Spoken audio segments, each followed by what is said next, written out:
ঐতিহ্যবাহী পুতুল নাচ ও পুঁথি পাঠ সহ নানা আয়োজনে যুক্তরাষ্ট্রের ফ্লোরিডা অঙ্গরাজ্যে উদযাপিত হলো বাংলা নববর্ষ। প্রবাসে উচ্চশিক্ষার জন্য যাওয়া একদল শিক্ষার্থী এই আয়োজন করে।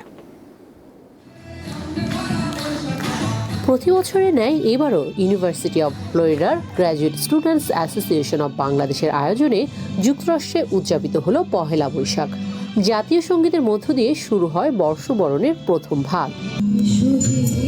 এরপর এসো হে বৈশাখ গানের মধ্য দিয়ে নতুন বছরকে বরণ করে নেওয়া হয়।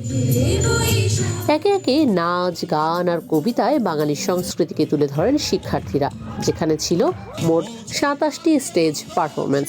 পুরো আয়োজনের বিশেষ আকর্ষণ ছিল পুতুল নাচ, যার মধ্য দিয়ে বাঙালির হারানো ঐতিহ্যকে তুলে ধরবার চেষ্টা করেন শিক্ষার্থীরা। পুঁথিপাঠ, যে নামটার সাথে বর্তমান প্রজন্মের পরিচিতি নেই বললেই চলে। অনুষ্ঠানে পিএইচডি অধ্যয়নরত ছাত্র নিজেই পাঠ করে শোনান স্বরচিত পুঁথি। দর্শকদের মুগ্ধ করে 70 দশক থেকে সমসাময়িক বাংলা চলচ্চিত্রের গান নিয়ে প্রদর্শিত ছায়াছন্দ। বর্ষবরণের এই আয়োজনে উপস্থিত ছিলেন প্রায় 250 বাংলাদেশি। ল্যাব ও গবেষণার ব্যস্ততা ভুলে কিছু সময়ের জন্য সবাই যেন ফিরে যান নিজের শেকড়ে। যুক্তরাষ্ট্রের ফ্লোরিডা অঙ্গরাজ্য থেকে সাবরিনা সিরাজ, দীপ্ত সংবাদ।